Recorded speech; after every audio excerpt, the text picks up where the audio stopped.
L'abondance du cœur que la bouche, elle parle. Alors, je le redis, c'est de l'abondance du cœur que la bouche, elle parle. Regardons dans notre esprit, qu'est-ce qu'on parle le plus dans une journée? Je ne vais pas le savoir, mais c'est entre vous, ça. C'est quoi qui revient le plus souvent dans nos conversations? Est-ce que c'est une conversation du Seigneur sur la parole? Vous savez, c'est difficile aujourd'hui de... Des fois, c'est... Regardez. Frère, je veux te demander. Voilà, j'ai lu ça dans la parole de Dieu. Regarde, mettons, je ne sais pas, moi. Allez, Marc 4,35. Alors, explique-moi un petit peu, je n'ai pas compris. Un chrétien ou une chrétienne. Je ne comprends pas le passage de la parole. Ben, avec la grâce de Dieu, on essaye d'expliquer. La grâce de Dieu. Toi, ma soeur ou mon frère, toi, ça c'est comme ça. Le texte, il va là parce que ça, c'est rapporté à ça et à ça. On n'en trouve plus de ça. Mais qu'est-ce qui se passe? Aujourd'hui, c'est... T'as vu, dis donc... excusez-moi, mais je dis ce qu'il y a... C'est vrai ce que je dis de toute façon. Le nouveau camion, il est sorti 167 chevaux, mais ils ont mis un système B, un système D. Il est comme ça, le camion, avec l'auto derrière. Enfin bref, ils connaissent de A à Z le moteur, la carcasse, la grandeur, la largeur. Et puis des fois, on leur demande où ça se trouve où, Luc, il va me dire, c'est l'évangile, mais quel le 1, le 2, le 3. Je ne suis pas capable de dire que c'est Matthieu, Marc, Luc. Je ne sais pas où se trouve le Luc. On connaît beaucoup.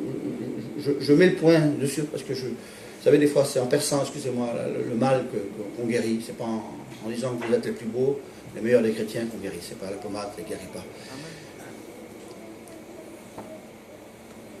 Connaissez la parole de Dieu. Connaissez la parole de Dieu. Ça, c'est ça.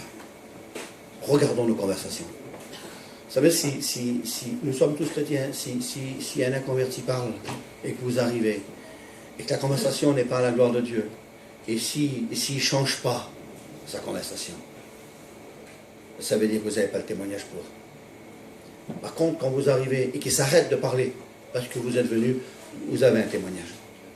Ce sont ces petits détails qui font. Vous comprenez? Ce sont ces détails qui font. Nous devons avoir un témoignage pour ceux qui nous entourent. On veut sauver notre famille, oui, il n'y a pas de problème. Dieu, lui, il est mort à la croix pour tous les hommes et toutes les femmes. Mais nous avons une part de responsabilité. Nous ne sommes pas juste chrétiens pour nous, pour venir à la réunion, et puis tout est beau, tout est... Non, excusez-moi. Mes sœurs, je sais que vous êtes ensemble. Quand vous voyez une petite sœur, ou même une inconvertie, une petite sœur, des fois qui est difficile dans son foyer, ou si vous avez un moment le matin, réunissez-vous ensemble. Mettez-vous dans un camping. On va passer un petit quart d'heure dans la prière. L'unité. Mes frères, parlons de Dieu. Cherchons la présence de Dieu la journée. Je sais que tout le monde a des petits bailloux. Parlons de Dieu. Qu'il y ait des versets dans les campings. Il n'y a plus de versets. C'est difficile aujourd'hui. Il semblerait qu'aujourd'hui, Seigneur, on a perdu le feu du premier amour. Je l'ai noté là hier. Je méditais, puis je dis, Seigneur, Seigneur, qu'est-ce qui se passe? Parce que je vous parle à vous, mais je me parle à moi, puis on voit vivre, on voit les choses aujourd'hui. Qu'est-ce qui se passe? Dans l'Apocalypse 2 et au verset 4, on va même démarrer à 2, il va dire, je connais tes œuvres, donc il a des œuvres, ton travail, ta persévérance. C'est pas n'importe qui ça, hein? Il y a 3 points là. Œuvre, persévérance et ton travail. Que tu as souffert à cause de mon nom, et que tu ne t'étais pas lassé. Je ne connais pas un encore comme ça. Mais Dieu va lui faire une reproche. Il va lui dire, Seigneur, ce que j'ai contre toi, c'est que tu as abandonné ton premier amour. Abandonner, le mot abandonner, c'est pas exactement le mot perdre. C'est pas pareil. Perdre, on n'a pas fait exprès. Vous comprenez? J'ai perdu. J'ai perdu mon téléphone. Où il est? Alors, je me le mets à le chercher. Je veux le retrouver. Mais le mot abandonner, on abandonne un chien.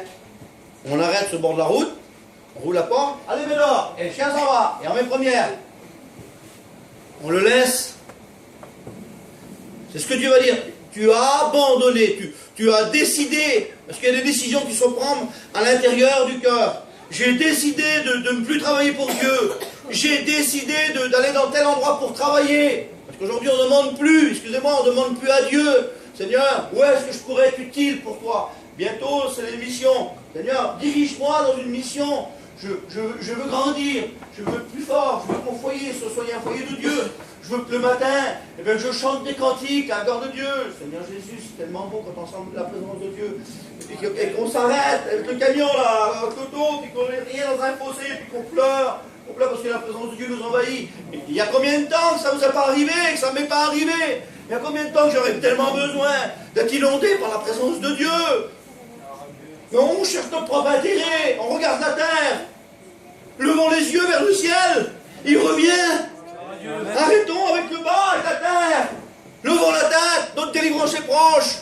On s'enchaîne avec la terre, on s'enchaîne avec ce monde, on s'enchaîne avec le dernier camping, on s'enchaîne avec la dernière auto, on s'enchaîne avec les sous. Parce que c'est ça aujourd'hui le monde, c'est ce que le diable jette de tous les côtés.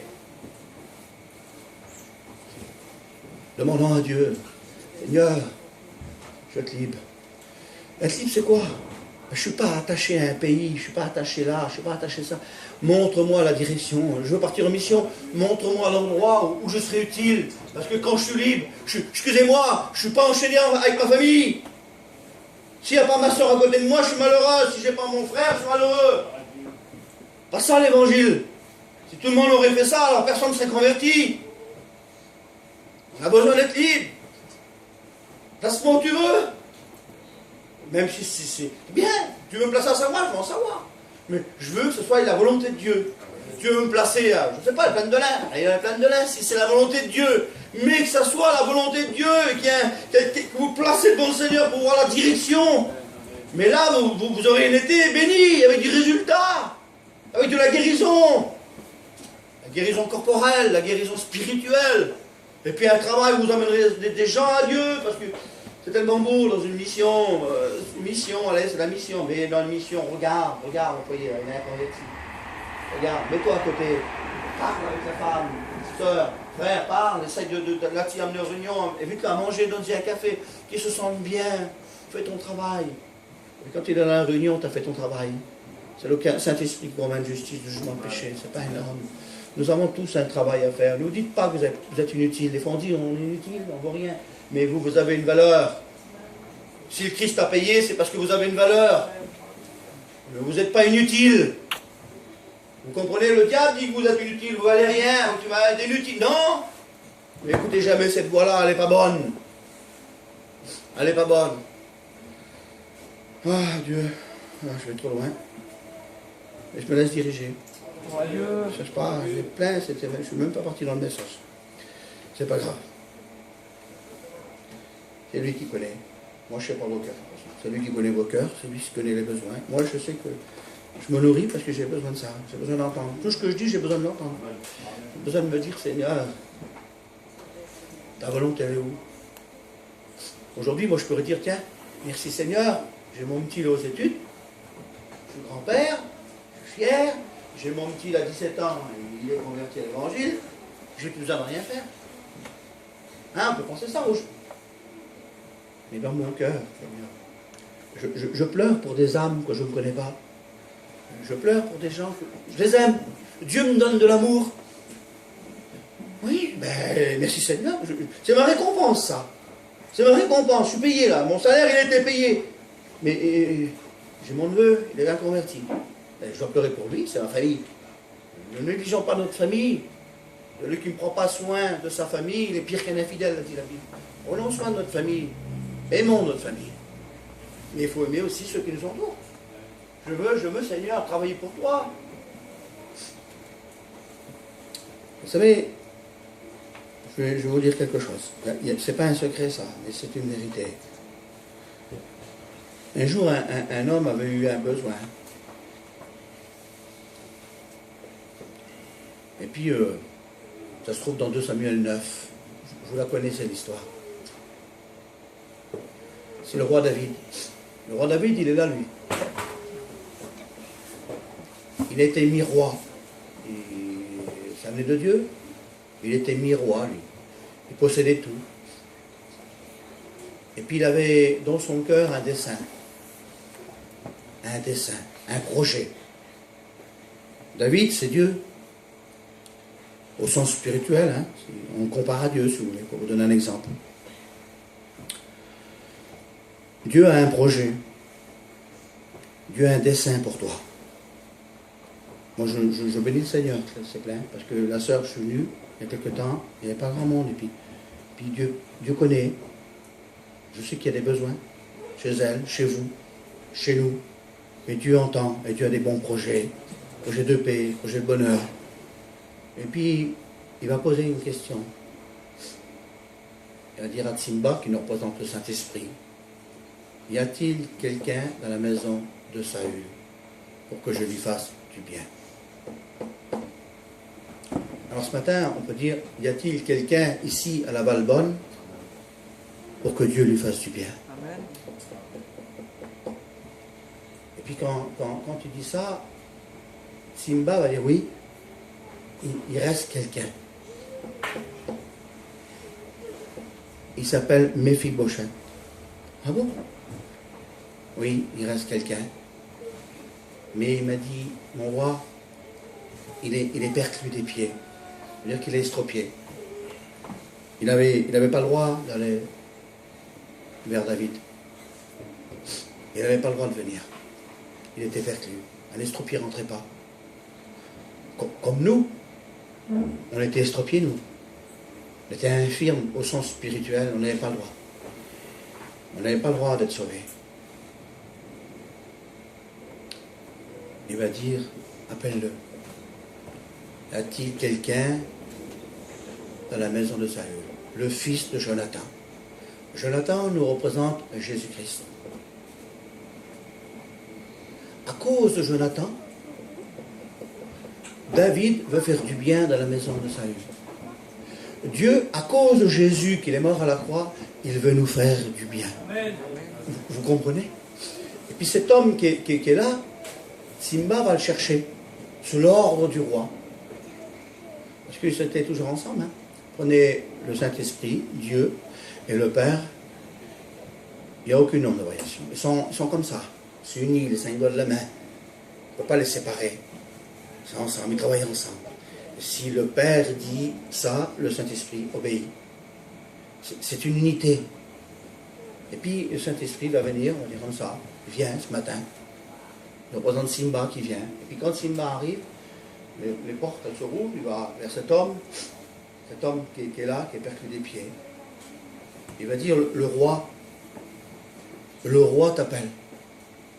Et puis cet homme va dire un mot, il va dire, moi, Méphibosheth, je suis perclus des pieds et le roi m'appelle. Il va me faire du bien. Alors ce matin, toi qui as plein de défauts, toi, excusez-moi, qui a un caractère de chien, toi qui as besoin d'être béni, toi qui as envie, qui a le désir d'être béni ce matin, eh bien Dieu t'appelle. Oh, Dieu.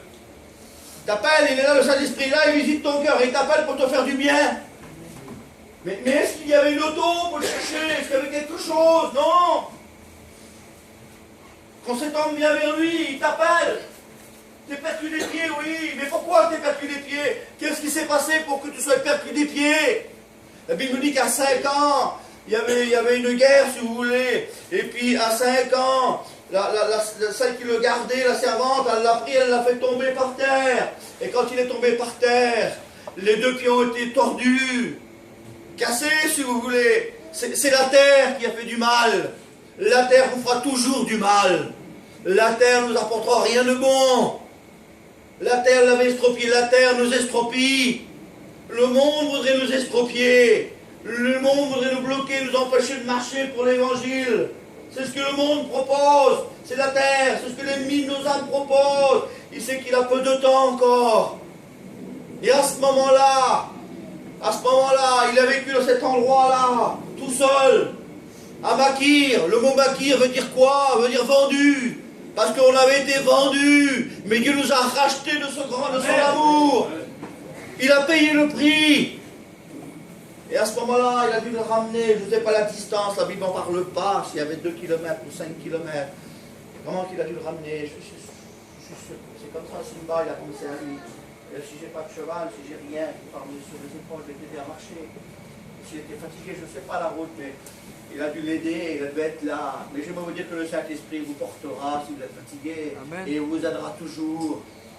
Vous comprenez, des fois on se croit seul, on se dit je suis tout seul, j'arrive pas, je suis isolé dans mon coin. Mais non, ça c'est la voie de l'ennemi. Le Saint-Esprit va vous amener au bon port. Il est votre consolateur, on l'appelle le consolateur, il vient vous consoler, vous encourager, vous fortifier. C'est son but, c'est son travail.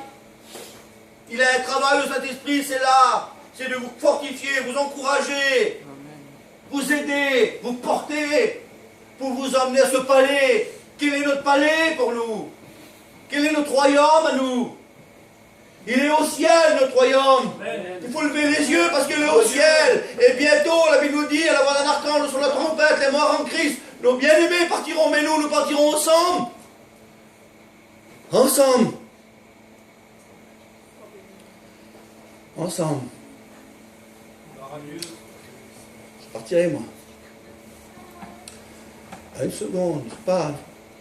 Et je vais ouvrir les yeux en route. Je verrai mon père à droite, là, avec moi. Et à mon fils, on fait route ensemble. Un jour de Dieu, un jour de gloire. C'est pour ça que j'en veux pas de la terre. Je veux ce jour de gloire. Vous voulez quoi, vous? Quel jour vous voulez? Un jour de détresse, un jour de misère, parce que ça sera ça. Vous voulez ce jour-là? Pourquoi? Mentir pour du travail, une vie patachon? On ne veut pas, on veut une vie spirituelle. On veut des hommes de Dieu. Il faut des femmes de Dieu aussi. Il n'y a pas d'homme de Dieu. Dans un foyer, vous savez, il n'y a pas d'homme de Dieu si la femme, c'est pas une femme de Dieu. Un homme de Dieu se reconnaît, excusez-moi du mot, si la femme, c'est une femme de Dieu. Je ne devrais pas le dire parce que ça ne se dit pas. Mais je le dis, c'est un exemple. On se connaît tellement. Quand on faisait l'œuvre de Meximieux, c'est pas nous, c'est Dieu. Hein. Moi, j'ai rien fait. Rien du tout. Mais ma belle-mère est tombée malade, elle est tombée assise de tension, elle était entre la vie et la mort. J'ai pris ma femme, on a été en auto. À Gièvre, là-bas. Puis au retour, j'ai dit à ma femme, on va prendre le camping, on va s'en aller. Elle est en train de mourir. Voilà. Puis voilà, tu as pris soin de son âme, c'est comme moi. Hein. Puis elle m'a dit, non, toi tu as laissé ton père qui venait de se faire opérer pour l'œuvre de Dieu.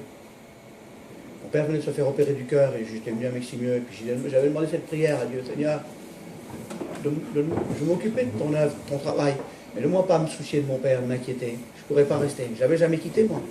Je restais 20 ans, maintenant je ne le quittais pas. Puis elle m'a dit, toi tu l'as fait, eh bien dis-moi, Dieu pourvoira pour ma mère. C'est comme sa mère, elle l'a élevée. On reste dans l'œuvre de Dieu. On a resté dans l'œuvre de Dieu. Avec les frères, on est bien comme seul, on ne fait rien. Mais j'ai accompli l'œuvre de Dieu. Puis merci Seigneur. J'ai rien fait, j'étais le facteur, j'ai envoyé la lettre. Mais si elle m'aurait dit, on s'en va, j'aurais pris mon camping, je serais parti. Puis j'aurais jamais vu le travail de Dieu. Dieu l'aurait fait avec un autre serviteur, ça n'était pas possible. Mais j'ai resté pour l'œuvre de Dieu. Et c'est bon quand une femme, elle soutient son mari. Quand elle se sent concernée. Mes sœurs, soyez concernées pour l'œuvre de Dieu. Soyez concernés, aidez vos maris, des fois c'est difficile. Marie, si votre femme est faible, aidez vos sœurs, vos femmes. C'est tellement important. On ne fait rien sans rien, on fait à deux de toute façon. On le fait à deux. Cet homme est là, et puis je pense à lui, Seigneur. Il est estropié, et puis certainement que de loin il a dû voir le château là, le palais de David, la ville de David. Mais c'est pas possible, ses yeux ne devaient être pas assez grands pour voir les portes de Jean. Il devait être loin, des 100 mètres, 200 mètres, 100 mètres, 50 mètres, arrivé aux portes, les portes ont dû s'ouvrir devant lui. Quel jour pour cet homme, quand les portes se sont ouvertes, mais quel jour pour nous, quand les portes du ciel vont s'ouvrir. Et puis que lui va se présenter, mais il va dire, tu m'appelles tel que moi, je suis un chien mort. Un chien représentait l'impureté, il était impur. C'est pour ça qu'on baissera la tête, nous. C'est pour ça. Mais Dieu va nous dire, relève ta tête. Parce que mon fils, il a payé. Il a payé pour toi. Il ne faut pas que tu regardes la terre. Faut. Il a payé le prix pour qu'on regarde le ciel. Ne perdons plus de temps. Je le dis dans mon cœur, ne perdons plus de temps aujourd'hui. Jésus revient. Mais il est tout proche qu'on le croit. On ne va pas dire une date. Je n'aurai pas la prétention de donner de date. Et quand on voit ça, on voit. L'homme, il est venu l'autre jour. Merci Seigneur. Il a prêché sur le temple. Il a prêché le temple, le 3e temple. Et puis le Donald m'a montré ça après, la vidéo là. Et j'ai dit, c'est pas possible. Il faut voir une vidéo que cet homme, le président d'Amérique, là, Trump, il arrive à Jérusalem et il parle avec 2 rabbins. Bien sûr, il va vers le mur, il prie, les murs de lamentation. Et puis, avec ces 2 rabbins-là, il lui montre un livre. Un livre. Puis la caméra, elle s'approche. Et puis quand il lit, il tourne les pages. Vous savez ce que c'est, le livre? C'est la reconstruction du 3e temple. Où l'Antichrist s'assiera dedans. Les plans sont faits. Quand les plans sont faits, ça veut dire que la construction va être pour bientôt. Hein. Les plans sont faits. Sachez que l'Église partira déjà avant ça. Sachez que l'Église partira. C'est ce qui retient l'Antéchrist de se faire révéler. C'est parce qu'il y a l'Église. Nous allons partir bientôt. Le voyage est imminent. Il y a quoi dans ta valise pour le voyage? Il faudra qu'il y ait du pardon dans ta valise. Il faudra qu'il y ait de l'amour dans ta valise. Vous comprenez? Il faut qu'il y ait de la joie, de la paix. Il faut trouver un chrétien dans ta valise. Il faut trouver une chrétienne dans ta valise. Un homme va peser un jour sur une balance dans Daniel. Il va dire ça. Tu as été pesé. Pesé. Pesé. Et tu as été trouvé léger. C'est important ce que je dis. Quel poids tu fais? Quel poids tu fais? La balance, Dieu, ou la balance du monde? Les tièdes, Dieu les vomira. Excusez-moi du mot, mais c'est marqué comme ça. Dieu veut des véritables hommes de Dieu. Et des véritables femmes de Dieu. Il ne veut pas... La perfection, on ne l'aura pas, c'est au ciel. Mais il veut qu'on fasse des efforts. Il veut que l'amour, elle passe le pardon. Il faut qu'il y ait une communion. Il faut que ce soit vrai. Pas un faux semblant, pas une imitation. Des vrais, un bon parfum. Veux-tu être le parfum de Dieu? Vous savez, Méphibosheth, la Bible dit qu'il a mangé tous les jours à la table du roi. Tous les jours, il a mangé dans le palais de Dieu. Les noces de l'agneau sont pour bientôt. Je veux y être tous les jours. Je veux Abraham, je veux Isaac, je veux les disciples, je veux ma famille. Autour de moi, il y a ma famille qui se perd. Je les aime. Je veux mes amis que je connais. Je veux qu'ils soient avec moi. Vous ne voulez pas aussi, vous? Amen. On prie le Seigneur.